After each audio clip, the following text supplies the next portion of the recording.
Hello, everyone. This is Roger Hodge with my athletic handbook presentation. It's going to be on Hinton High School Bobcat Athletics, school I graduated from, no longer exists, but decided to use that name for the purposes of this presentation. Mission statement.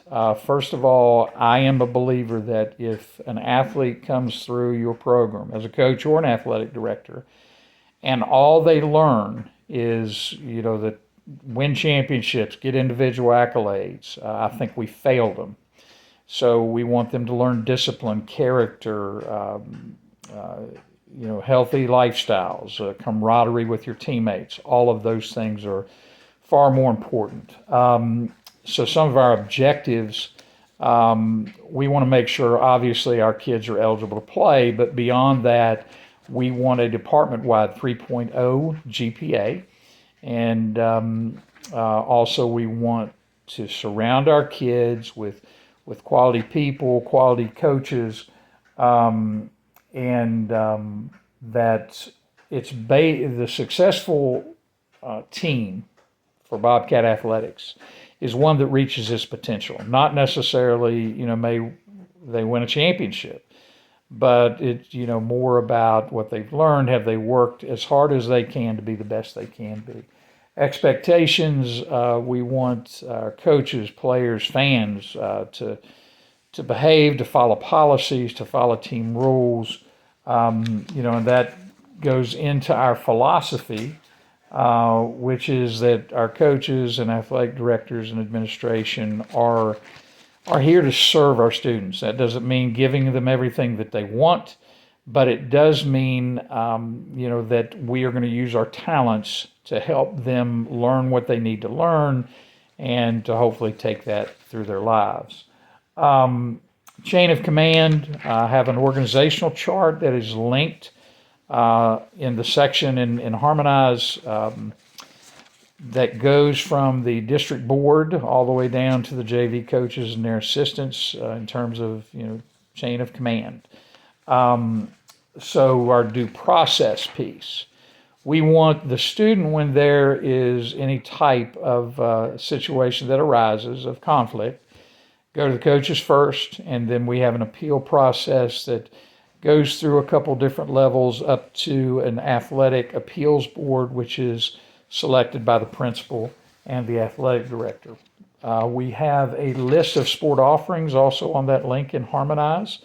And we have the state regulations listed in my handbook in terms of eligibility, concussion baseline test, how eligibility is calculated, and other policies for the West Virginia Secondary Schools Activities Commission.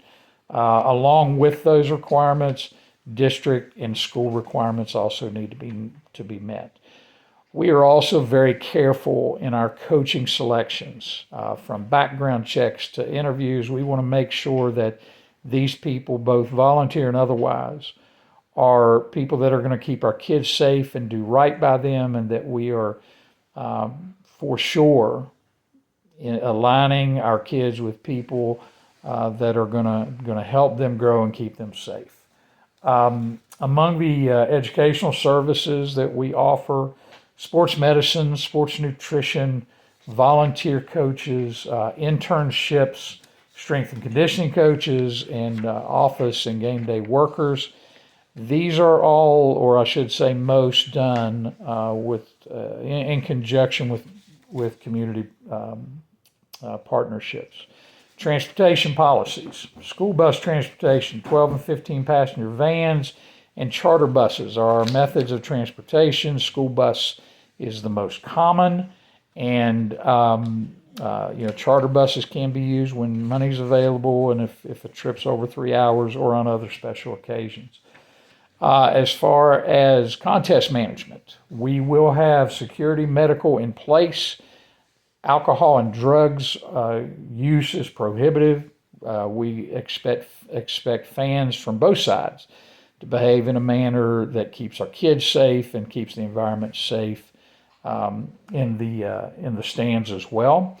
We have online ticketing, which is especially effective. Rivalry games when we expect the place to be full, or just for convenience as well. Seating and parking, we have specialized areas to be compliant with the American Disabilities Act. Again, with safety at the forefront in everything that we do. Scheduling contest limits. We also have a contest limits list on the link that I've listed in our section in the forum, along with how many games they can play and the dates and things such as that.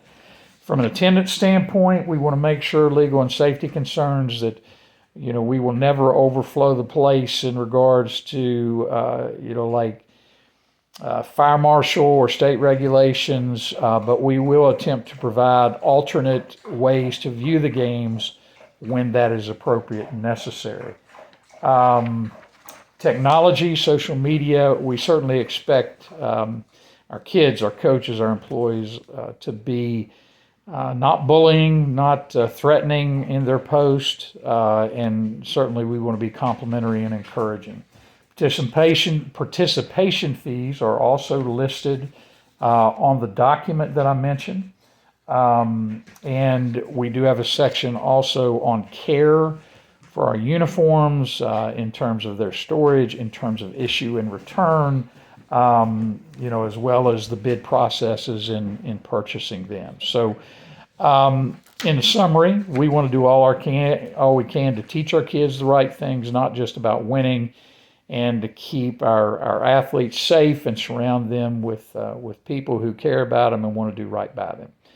Thank you for listening. I look forward to hearing what you have to say.